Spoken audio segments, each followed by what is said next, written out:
Bismillahirrahmanirrahim. Assalamu alaikum wa rahmatullahi wa barakatuh. Alhamdulillah.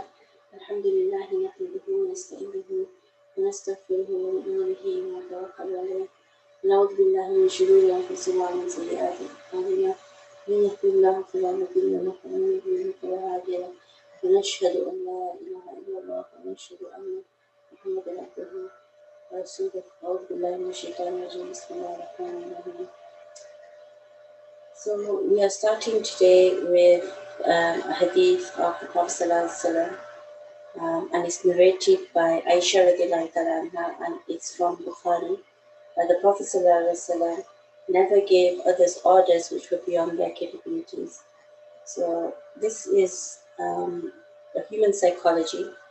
So we in the last few weeks we've been covering many hadith about social relations and how there's so much wisdom in what the Prophet ﷺ taught about how to deal with others and the gentleness that he used. In fact, the gentleness that the Prophet ﷺ used with other people is, when we read about it today, it still resonates with us. Right? It still means something to us that the Prophet ﷺ said this, or he decided to do it like this. And we see that he dealt with people with so much kindness and so much gentleness, and he really understood humans and human psyche. And this is something that the evolved human being, when we become a person who is trying to get closer to Allah subhanahu wa ta'ala, to understand your own condition, then one of the things that you have to learn is how to connect with people with kindness and with empathy, and with the intention of pleasing Allah subhanahu wa ta'ala. Now, for a lot of people, kindness and empathy comes naturally, depending on the type of personality they are.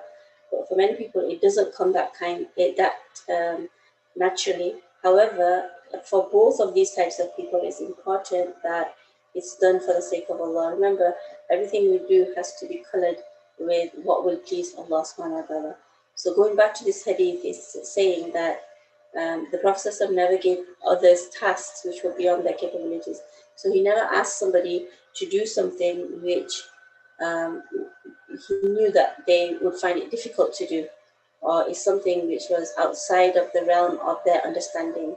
So number one here, when we're dealing with people, and this can be people in our own families, it can be people in the community or our workplace or school, when we know that they're not familiar with certain things, and or they don't have the capability to do that, then we shouldn't expect it from them. And this is why there's so much disappointment in the world when we try to color everybody with the same lens. We look at everybody with the same lens, and we think everybody should do things in a certain way, right? And this is where psychology and sociology comes in, that people, depending on the way they brought up, the cultures they come from, they will look at things and respond to things very differently. And majority of us, we don't have a clue of why somebody's doing the things that they're doing. But usually there's something very deep behind it. And so to understand this, on one level is basic human common sense, and to be empathetic, and to tune into another person is a basic human skill. And like we said, some people are more attuned to it than others are, but intentionally anybody can do that. So if you have an intention, anybody can be empathetic. So that's on one level. And then on the other level it's learning about people on a very deep level that, like a psychoanalyst, for example, would have to learn to be able to deal with people, right? To learn how to use therapy rather than drugs. That's what psychoanalysts do. They use therapies instead of drugging a person up to stop them from that behavior. But they will go back and try to trace what is wrong with that person and try to help them in that manner. So there's different levels here. A basic human level, which everybody possess, most people possess, to be sensible and to be able to tune into another. And then there's a very deep level, which is the realm of counselors and psychologists, etc. But here, the Prophet is telling us that a very simple thing is to gauge whether another person can do a task or not, and then ask them to do it or expect them to do it. And for us, that is also, if we're not managers or people asking other people to do other things, but still to have empathy and to understand when certain people can't do certain things, right? Like we say to others, why can't you be like this? Well, if some people just cannot be like how we want them to be because they don't have that capability. So this is something, again, this is going deep into the psychology of things that, and we just have to remember, Prophet really boiled it down to the simplest factors. And he said, never gave others tasks which were beyond their capabilities. So we just have to remember that if you think somebody isn't capable of doing something, then don't ask them to do it, right? So, like for example, if somebody is really clumsy, right, don't expect them to, don't put out your best china in front of them and expect them to be very careful with it, because you should have anticipated already that that wasn't their forte. So things like that. This is tuning into others, and one of the things that we've done as an ummah, and a lot of the hadith that we're reading in this series, are that we are not in tune with other people, because we're living in a society now where everybody is for their own selves, and with social media, etc., we live in almost virtual lives where we don't really have to interact with other people.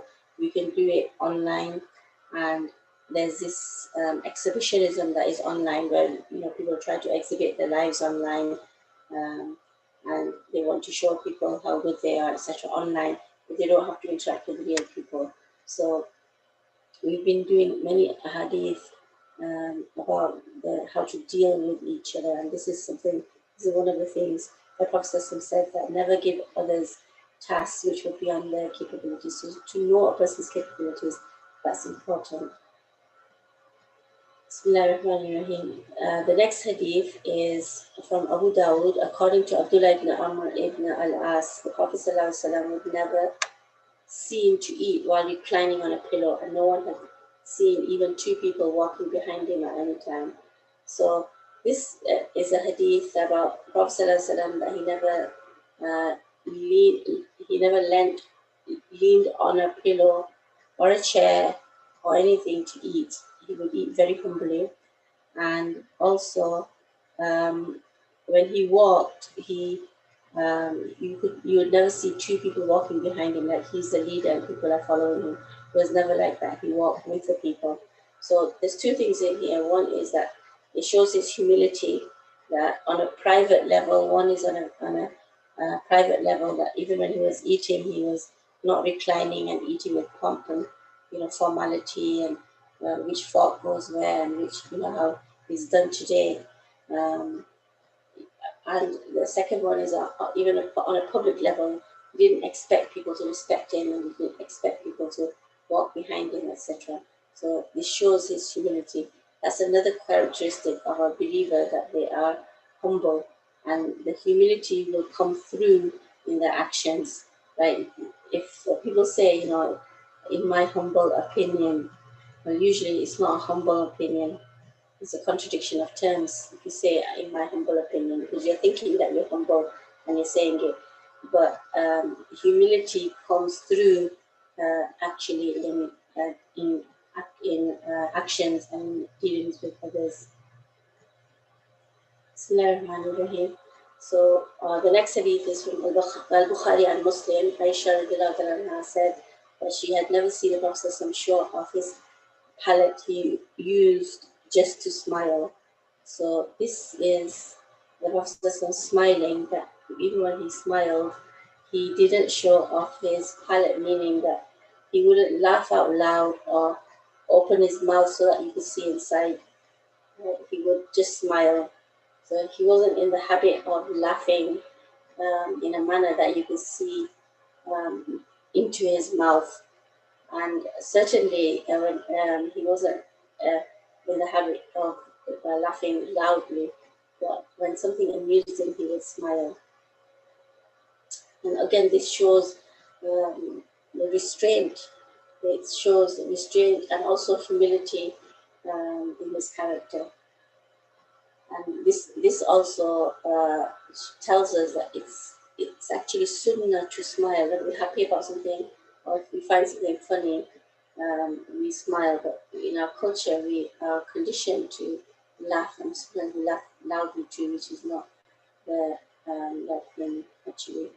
To We should laugh, but we should try confine it to a smile.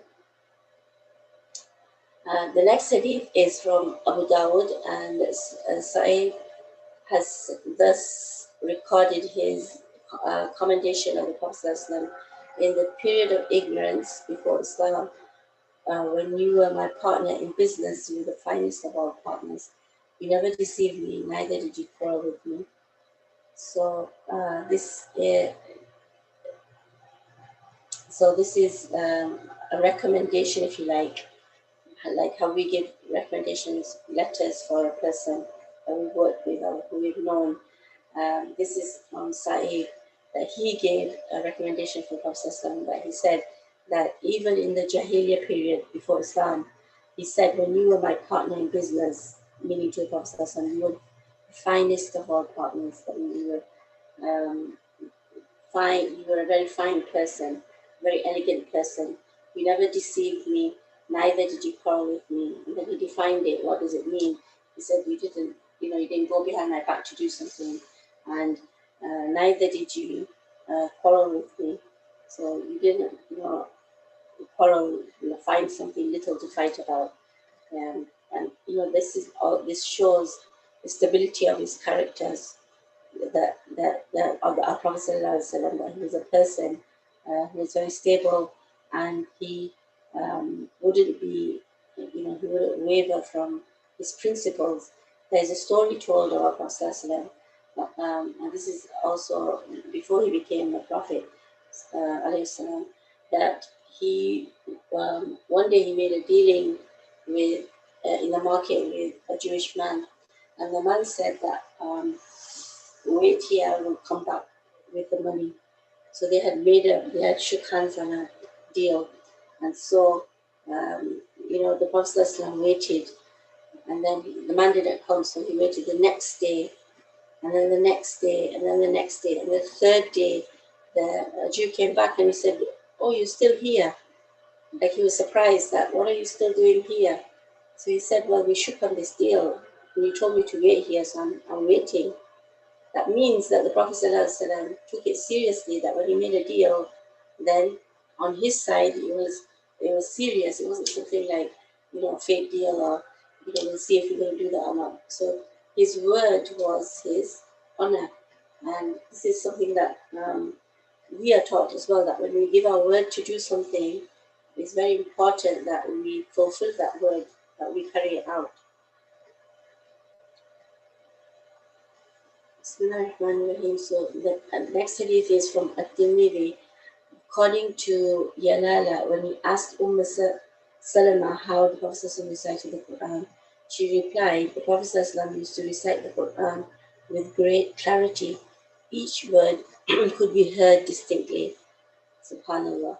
So this is about reading the Quran, reciting the Quran. And in the Quran it says that read the Quran with tartil, meaning in measured tones. So when Salama was asked about how the Prophet read the Quran. She said that the Prophet used to read the Quran with great clarity. That means he would pronounce every single word distinctly. And so he wasn't rushing or trying to get to the end of the page or finish the surah and look at the clock, what time is it? But he would pronounce, he would take his time and pronounce all the words um, very distinctly. And if you studied Tajweed, you'll know that the art of Tajweed is very precise. It's a very precise art, and it takes, if you're a non-native Arabic learner, then it takes quite a lot to bend the tongue and to get all the makharij, that means the place where the sounds come out from, to get that right. And then there's many rules. There's a basic tajweed that most people learn when they are reading Quran, and then there's advanced tajweed that the Qaris learn. And so we prize that.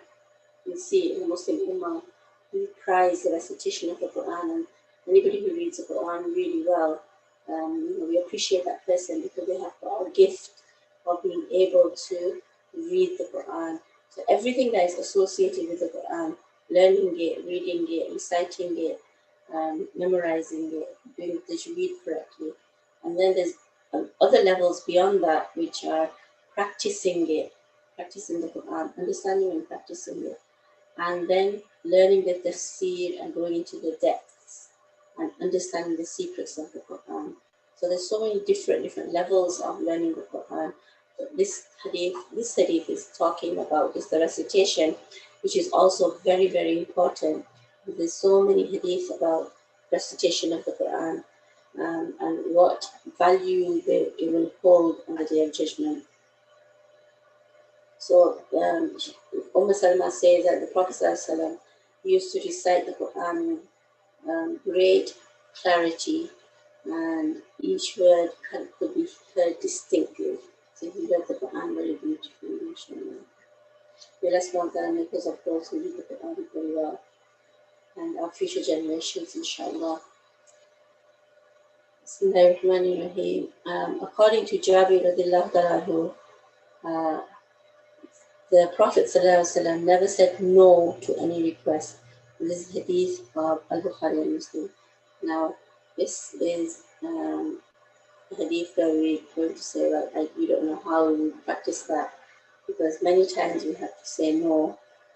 And even in our language, in the English language, no is a frowned upon word. And we try to find different ways of saying that. But if we go literally with this hadith, the literal meaning of it is that when the Prophet would be asked for something, or if it was a request for something for him to do, then he would try his utmost to, and of course it was reasonable, halal, etc. Then he would try his utmost to help people, and this is another thing that we learned in the hadiths, that the ummah is connected. Right? The ummah is connected on so many different levels. We are like one body, like we read in the hadith, that we have to feel the pain of others, and we have to to connect and to help. Right? And if any requests are made, then to at least consider them. Right? Consider them, and if it's in our capability of doing that thing, then to most certainly help and do it. Bismillahirrahmanirrahim. So the next hadith is narrated by Ahmad bin Hanbal, and it is Abdullah ibn Mas'ud told how during the Battle of Badr, one camel was shared by 3 men, namely Abu Lubaba, Ali bin Abi Talib, and the Prophet ﷺ. So when it was the Prophet ﷺ's turn to walk, the other 2 would say to him, "Mount the camel, we will walk in your place." The Prophet ﷺ would reply, "Neither of you is stronger than I am, nor am I less eager for rewards than you." So the simple level, we understand this hadith that the Prophet ﷺ wanted to be equal to his fellow men. He wanted to be treated equally. So in a social setting, he didn't want to stand out or have preferential treatment because he was a leader. He wanted to be one of the people. And this is the mark of a good leader, that they lead the people from amongst the people. They don't try to stand out. They don't try to claim status, etc. So this example is when in the Battle of Badr, and they were sharing camels because of lack of resources. So when his two partners would say, we'll walk, you stay on the camel, he would say no. He would say, neither of you is stronger than I am, nor am I less eager for rewards than you. So the first part of it, neither of you is stronger than I am. The Prophet ﷺ had the strength of 40 men. That means physically he was that strong. So he's telling them that, uh, you're not stronger than me. And so therefore it would not be fair for me to ride the camel and you to walk. And then the second part is, nor am I less eager for rewards than you. So every step that we're taking, we're getting rewards for it. So whoever's turn it is to walk, they're getting extra rewards. So I'm also eager to get extra rewards. That means it's so humble to say that I also need those rewards as well. It's not that because I'm a prophet, I don't need them and I don't want them. I need and want them as well, just as much as you do. And so therefore, I will take my turn walking. Subhanallah. Well, the next hadith is from Al-Bukhari and Muslim. Abu Hurairah relates how the Prophet ﷺ never criticized food. If he liked it, he ate it. If he did not, he just left it. That is a big hadith that we are contending with. That one moment. That because we have an excess of food, many people have excess of food, and we've evolved to a level where our cuisines have got more and more and more sophisticated. Then because of that, we have become more spoiled, and we have more room to criticize the food that comes in front of us. But the Prophet ﷺ never criticized the food. If he didn't like it, like if he liked it, he ate it. If he didn't, he just left it. He didn't say, "Oh, I don't like this, and I don't eat this food, and who put this here, and why did you make this?" He wouldn't say words like that. He just wouldn't eat. He just left that food. And there are instances you see in the hadith that there are certain foods that the Prophet preferred not to eat, and he wouldn't eat them. But he never criticized them. He wouldn't say, "Oh, this is like this." He would never say that about food. And this, again, shows us food psychology, that when we sit on the food, when we sit down to eat, and we should, teach our children this as well, that they don't sit there and become food critics, so that they're critiquing in a negative way all the food that they're eating, because if we set them up for always like criticizing food, which is uh, not just against, it's against the Sunnah, obviously. It's also against the dictates of our humanity, that uh, Allah gave us food in the first place. Right? We're not entitled to food. We're not entitled to all the ni'mas Allah has given to us. There's so many people who don't have food. And, what's the difference between us and them? There's really not much difference. We could have been on the other side. But Allah gave us food. So that in itself is such a big blessing. And so when we sit down on the food, that should be our predominant thought, that, Allah gave me food to eat. Not that we sit there and we want to, oh, why is this like this, and why is this food like this, and I don't like it like this. So, this is important. Bismillahirrahmanirrahim. Next hadith is Abu Dawud. According to Abdullah ibn Mas'ud, the Prophet said that none of his companions should complain to him of another. I would like to come to you with a clear heart.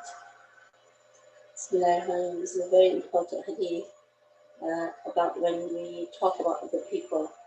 Now, Abdullah ibn Masud, his companion who was close to the Prophet ﷺ, he's narrated this hadith, he said, Prophet ﷺ said that none of the companions should complain to him of another one of the companions, because he said, I would like to come to you with a clear heart.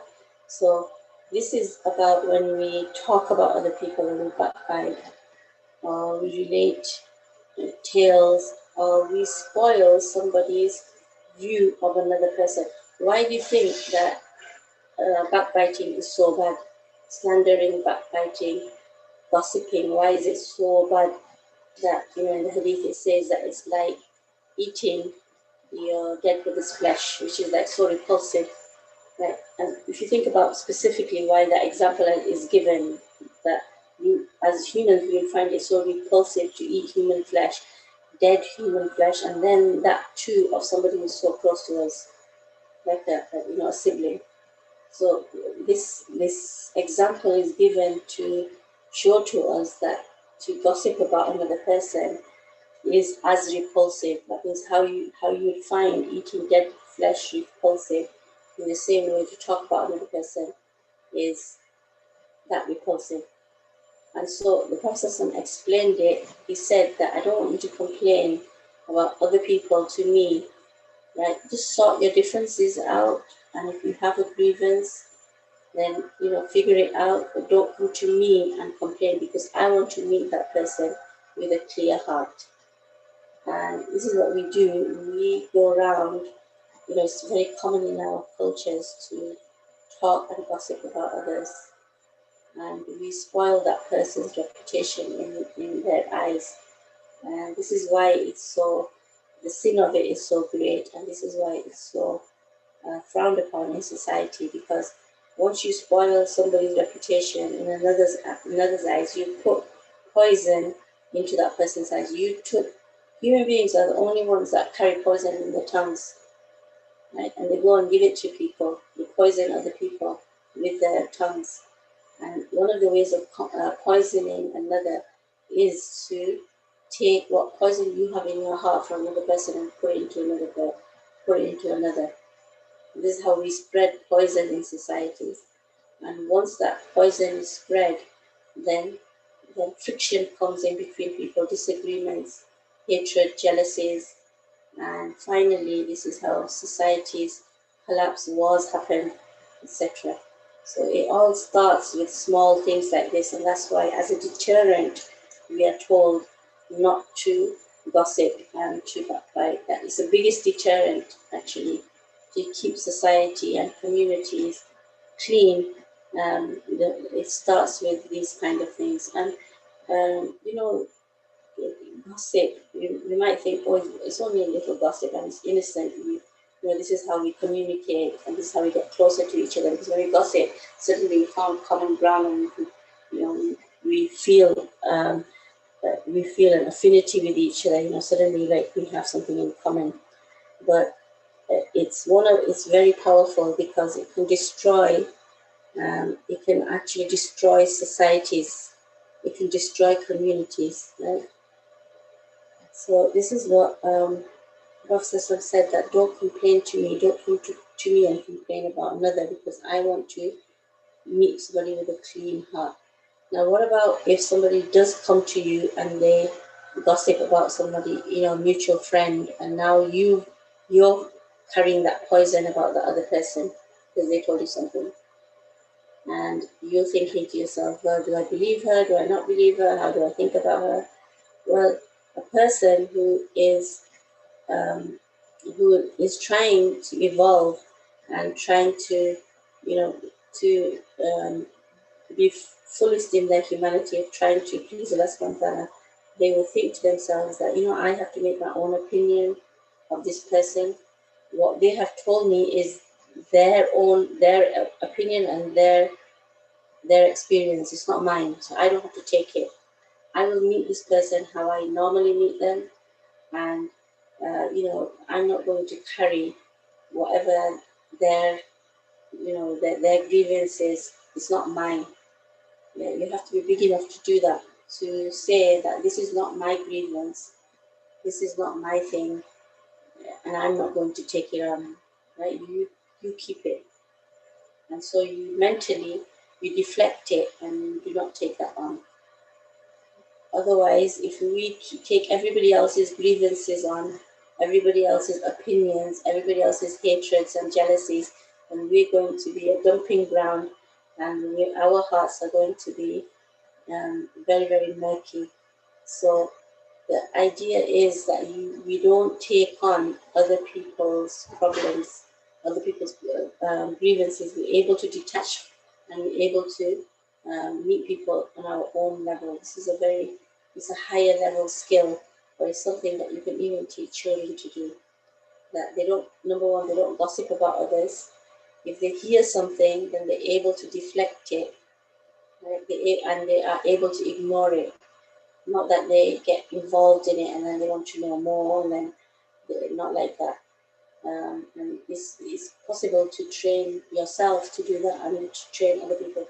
And remember that when others come to you with gossip, then they are involving you in sin, right? They are sinning themselves, they got their own poison and they're coming to you with it, and they're involving you in it, and then you get involved in it and you end up with somebody else's sins that you didn't even start in the first place. So it's better, number one, that if you can avoid people who gossip like that, who cause friction, and they're known to do stuff like that, or you meet somebody and they you get to know them like this and they are doing stuff like this, it's better to keep away. That's a better option. If you can't, then you let them know in a way that I don't like gossiping about other people, and I've had experience with this sister, and my experience hasn't been like that. I'm sorry that you have had this experience, but my experience hasn't been like that. If you say it like that, next time they won't come to you with their gossip. So it's up to you that you also let them know that you're not going to listen to any backbiting, that you're not open to that kind of conversation. And when people know that about you, then they will be reluctant to talk about others in front of you. They won't have that kind of relationship with you. So a lot of backbiting is you can deflect it yourself by letting another person know. It's not going to make you popular, definitely, because people love to gossip and people love others who gossip. This is especially women; they bond on this whole gossiping and talking about other people. And when you talk about others and gossip, it really says a lot about yourself. It talks about your own insecurities, your own fears, and why you need to put somebody else down. What's the need for you to put somebody else down?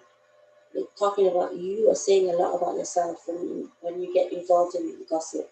So this is why the hadith actually is very strong about keeping away from um, gossiping, backbiting, slandering, because it can lead to, these are all major sins, by the way, and it can lead to things like accusations, and then you're in big trouble. And all this starts with the tongue, and these might be seen as like normal passages for us in society. Bringing, like if you bring a valuable piece of information in a family, and people like give you attention. So sometimes it's attention-seeking behavior.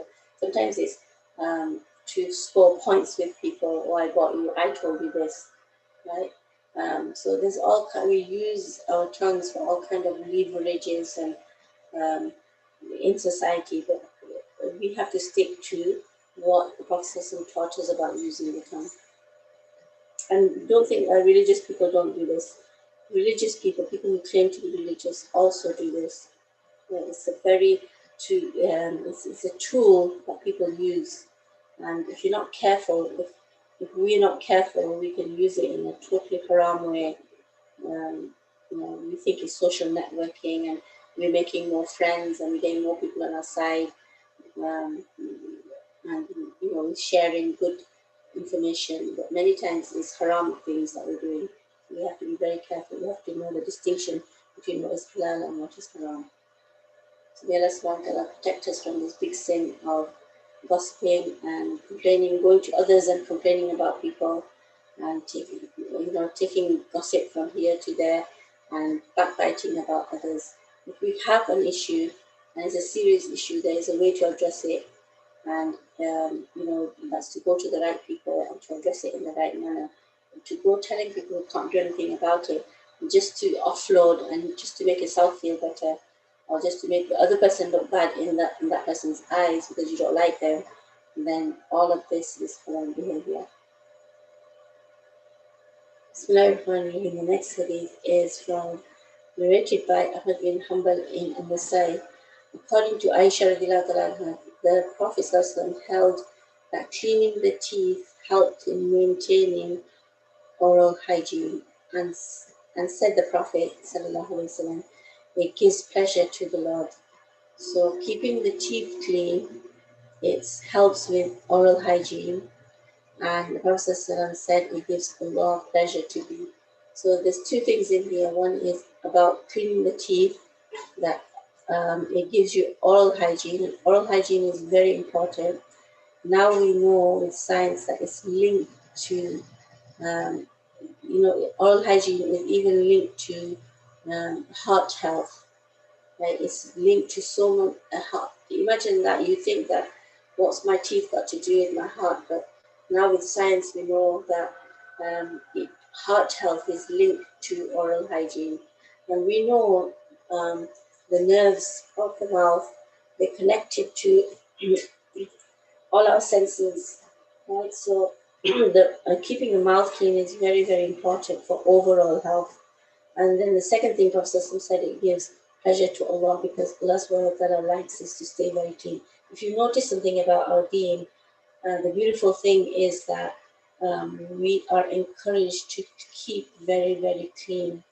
Our body has to be very clean, our teeth has to be clean, everything about us has to be clean. Our clothes have to be clean, our spaces have to be clean, and that's the beauty of it. Like even if you look in the masjids, you'll see that our masjids, the only requirement that we actually have for maintenance is that it is clean. We don't have to put any pictures up. We don't have to, polish the furniture. We don't have to do any of these kind of things. Our only requirement is that we keep it clean, and that's what's emphasized. And the same is for us too. That we, you know, uh, if you look at the deen, it says that half of your deen is in cleanliness. So it's part of your deen. The worship of iman is part of the deen, and in some places it is half. So your cleanliness, and when you study the book of fiqh, and even the hadith, you'll see that cleanliness is taught first, because if you get that sorted, if you're able to figure that out, and you know how to keep clean, and you know how to clean for prayer, for example, then everything else will follow. So this is about oral hygiene. That is, Aisha narrates that the Prophet said that cleaning your teeth helps in maintaining oral hygiene. And what are we encouraged to clean the teeth with? We encouraged to clean with the siwak, we call the siwak, the toothstick. And there's many reasons for this. There's so much barakah in it. And in the hadith it says that there's over 70 benefits of using the siwak. Right? If we knew all the benefits, we would never stop. We would never leave using the siwak. And the Prophet added, right, as an incentive, that it gives pleasure to Allah. So for us, believers, if we just know this, that Allah subhanahu wa ta'ala gets happy with us for using a siwak, then we won't miss using the siwak. And the siwak is so much more hygienic than even a toothbrush. And we can go into that another time. But next time you go to the store, and usually in the Muslim stores, they put a box of siwak right by the till. Right? So pick a few up and put one wherever you do your wudu, and use it, and get your family to use it, and also give gifts to people, friends and family, so that everybody can use the siwak. Like, it's a sunnah of the prophets to use the toothstick, and there's a special way to use it, and you can you've never used it before, it's not difficult. You can find out how to use it and get into the habit of using it.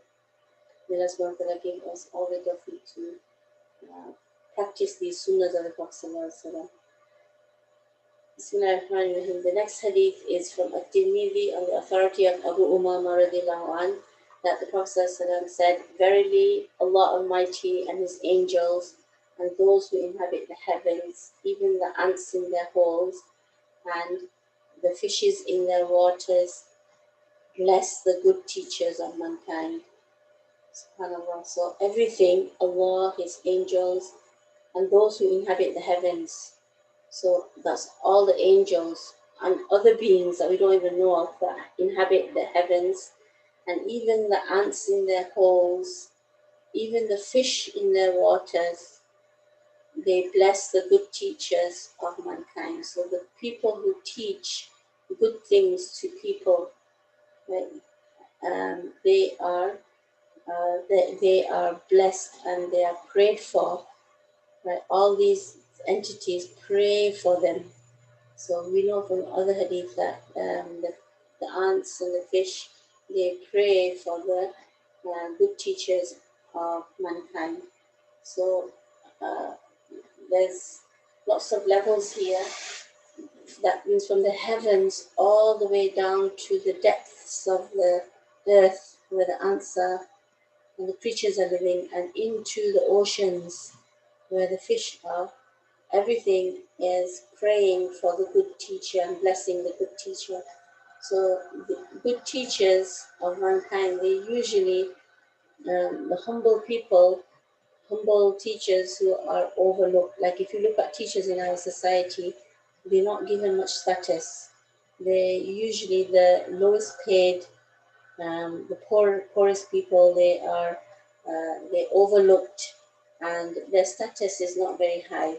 Right? Especially people who are teaching like Islamic studies or Quran, or they are not looked upon as like with a high status, let's say in our society, of like a nuclear scientist, for example, or a surgeon, for example. The status of these two will be very different. And we are not just saying that, we're not just pulling that out of the air and saying that. That is proved by how much they earn, right? Because in our societies, we measure by how much a person makes and what level of standard of lifestyle they have consequently. So these people are usually on the fringes of society, right? But they are blessed by Allah, they're blessed by the angels, they're blessed by the inhabitants of heaven, they're blessed by the ants in their holes and the fish in their waters. Allah blesses them. And so their status with Allah is very high.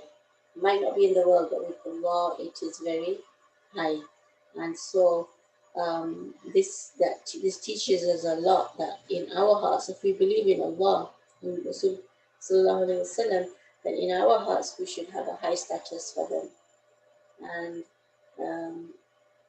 we should know, we should give them the status of being the teachers, and not like, nowadays everybody thinks that they're a teacher, and maybe they are, and to some level we all are teachers, right? We teach somebody somewhere something, but here we are being told that they should be, from this hadith, if we understand the wisdom of this hadith, we should give them the status, and also we should pray for them as well.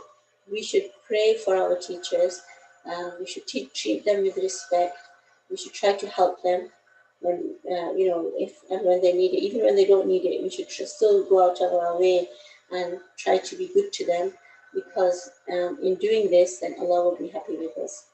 Right? And if our teachers pass away, then we should make dua for them and we do sadaqah jariyah for them, because our teachers are very important. Our parents, they bring us up in this world and they take care of our physical needs. That means they take care of our food and clothing and education, etc. But our teachers, especially our Islamic teachers, they take care of our spirituality. They take care of our soul and what's going to happen to us in the hereafter. So they are on another level. right? But most people, they don't think like this. Most people don't even know this, or they couldn't care less. Yeah, because we're so blinded by the world and the status of the world that we couldn't care less about all of these things. But this hadith actually tells us how important the teachers of Islam are. Bismillahirrahmanirrahim. The next hadith is from Muslim on the authority of Abu Hurairah radiallahu ta'ala anhu. The Prophet said, "You will not enter paradise until you have faith, and you cannot be one of the faithful until you love each other. Should I not tell you things which, if followed, will create love among you? One is to observe the practice of greeting each other." SubhanAllah, that's doing the salam. So the Prophet said that you won't enter paradise until you have faith. And you can't have faith unless you love each other. And shall I not tell you, if followed, it will create love among you? So what will create love among you is if you do salam to each other. And so the salam, Islamic greeting, is very important. And at the moment, we're not having many opportunities to do salam um, to people outside of our homes. But when we do, then uh, we should look and we find opportunities to give salams to the Muslims. We see so many times if you're in the store and you see another Muslim lady, so many will just walk past. Many do make eye contact and many do the salam, which is beautiful. And we should be of those people who make salam and make the other person feel comfortable and good. And it's not difficult to recognize a believing woman because obviously she will be wearing the hijab and etc. So not all of them wear hijab, but a lot of them without hijab they will greet you as well, and so you should do the salam back to them. But this is an important thing that we do the salam. And in the practice of our elders, there were some who would go out and just go to places where they could do salam to the Muslims because the salam is just so powerful. And I'm thinking about an example that if you meet somebody and they give you a very good salam and they make you feel good, it can make your day. Like it can make your, if you, it could be the best part of your day. Like you can feel so good just because they did salam to you. So today we've talked about many of the sunnahs of the Prophet ﷺ, very beautiful sunnahs. And like I've said before, that it's important that we think about these sunnahs and we internalize them and then we make them very important to us. So if they are important to us, then we will practice them, inshallah. So today we've learned about the siwak. So this week we can practice using the miswak, get a miswak and use the miswak. Number two, don't criticize food, right? And there will be no criticizing of food in our homes. We have gratitude for the food that we have, whatever it's like. And criticizing food is not allowed on our tables. And the last one that we did is the salam, that we will try to give salam to people. And the salam is the entry point for you to make another person happy. Remember that. So once you're in with the entry point, then you do the salam, and obviously then you can talk to that person and ask how they are, see if they need any help, if you can help them in any or give them some service. Whatever it is, you can serve them in some way. This it starts from there, but the entry point is salam. And that's why it's so important. And we also learned one thing that we're not going to do, which was emphasized today in today's halaqah, which is the gossiping, backbiting. Um, we have to become that person. We can't change all of society. We can't change our social circles. We can't change our families. But we have to be that one person who says no to gossip, who says no to backbiting. And if you become that one person, then you see other people around you will follow suit, inshallah. And we have to do it for the pleasure of Allah subhanahu wa ta'ala. So our Prophet's words are very important. We're very fortunate that we've been given these words to practice, and inshallah Allah subhanahu wa ta'ala will allow us give us the tawfiq to practice it, inshallah. So I'll see you next week. Assalamu alaikum.